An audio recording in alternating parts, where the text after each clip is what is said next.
쌤, 안녕하세요. 안녕하세요. 쌤, 이제 오늘의 주제는 어떤 거냐면 쌤께서 오행으로 많이 좀 풀어주시잖아요. 오행으로 보는 나의 말년 재물운을 여쭙고 싶거든요. 주로 보면 이런 게 있어요. 이게 나이 먹은 사람은 내가 언제 죽겠느냐고 묻는다면은 젊은 사람들은 나 말년운은 어때요? 하고 묻는 사람이 있어요. 그러면 내 입에서 뭐라 할 것 같아요? 지금 네가 하고 있는 일이 어떤 일을 하고 있고 네가 어떻게 네 말년을 위해서 훗날 미래를 위해서 뭘 대비하고 뭘 준비하고 있냐고 나한테 물어요. 내가 현재의 준비가 돼 있지 않고 미래를 준비를 하고 말 안 하면은 말년이 있을 수가 없잖아요. 오늘은 내가 있기 때문에 내일이 내가 있을 수가 있거든요. 오늘은 현재고 내일은 미래란 말이에요. 그러면 내가 오늘은 미래를 위해서 내가 준비를 해놓고 미리 내일 먹을 걸 준비해놓지 않으면 내일 먹을 게 없을 거 아니에요. 그게 말려놓는 거예요. 그런데 이거를 갖다가 좀 더 우리가 재미나게 풀어보자면은 우리가 사주 8자잖아요. 그죠? 연, 월, 일, 시가 있는데 시가 말년운도 되고 자손운도 돼요.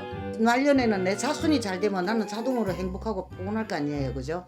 그러니까 내가 말년운하고 자손 잘 돼가 있는 거하고 그게 합쳐져가 있는 거죠. 현재의 젊은 사람들이 아기들을 낳아가지고 얼마나 그 아기를 위해서 잘 건강하게 이쁘게 잘 키워서 걔가 얼마나 훌륭한 사람이 되고 또 내가 부부가 합심을 해가지고 이 가정을 얼마나 잘 꾸느냐에 따라서 그게 말년이 준비가 돼 있다는 거죠. 정해져가 있는 거죠. 근데 그거를 갖다 요즘 사람들은 어떻게 이야기를 떠다 보면 기초공사가 전혀 안 돼 있어요.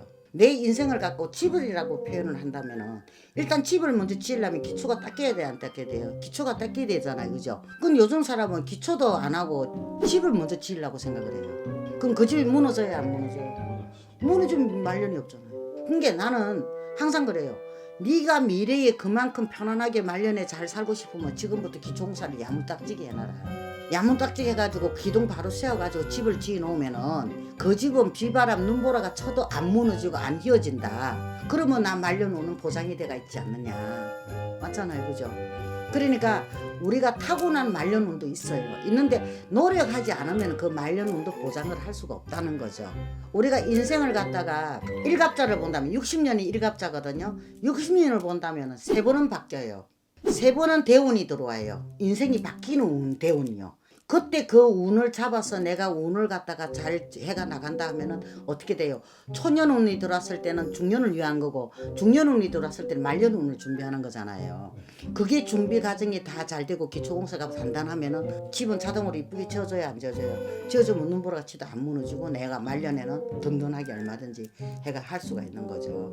주변에 얼마 전에 일어난 일인데요. 나이가 드신 분이 계셔요. 개를 넣어가지고 돈을 갖다가 한 1억 정도가 이제 개를 타는데 대주가 좀 돌리달라 이자 많이 줄게 빌려달라 하니까 그게 좀 못 믿으니까 날 찾으러 왔을 거 아니에요. 절대 못 주게 했거든요. 그게 수법이잖아요.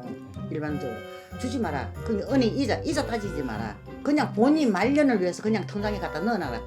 내가 제일 가까운 내가 제일 가기 편한데 나이가 있으니까 편한 데 넣어놓고 예를 들어서 1억 갖고 한 달에 200만 쓰더라도 10년은 그냥 편하게 먹고 살 거 아니냐. 남한테 돈 빌려주고 서서 받으러 가고 안 주면 애가 탈 것이고 그 짓을 왜 하고 다니느냐 이거지. 그게 내 준비하는 거예요. 조그만 이익을 쫓아가서 내 거를 갖다 끄집어냈을 때는 나중에는 그 말년운이 없어지는 거예요. 이제 그러면 이자 좀 더 받아먹고 그 순간적으로 그거 받아먹다 내 돈 1억 그냥 날아갈 수도 있잖아요. 그러면 말년운이 없어지는 거죠. 이게 내가 가져있던 재물도 내가 관리를 못하고 내가 단도리를 못했을 때는 말년운을 보장을 할 수가 없다는 이야기가 되는 거죠. 이게 말년운이라는 것은 초년운에서 첫째 들어오는 운에서 중년운을 준비하는 거고 중년운에서 들어온 걸 갖다가 말년운을 준비하는 거예요. 말년에서 60대 돼가지고는 내가 마무리 작업을 잘 해야 되는 거예요. 그러면 자손들이 어떻게 돼요? 내가 보여준 게 있잖아요, 그죠? 그러다 보면 자연적으로 말년운은 내가 좋아지는 거죠. 근데 무턱대고 말년운이 좋아지면 아니요, 노력 없는 대가는 없어요. 이 세상에는 그냥이라는 게 없거든요. 이제 선생님께서 태어난 시간에 따라서 달라진다 하셨잖아요. 달라지죠. 그럼 이제 태어난 시간이 어떤 시간이 좀 좋은가요? 이게 그거를 딱 정해서는 말할 수가 없는데 우리가 이게 상생상극이라는 게 있잖아요.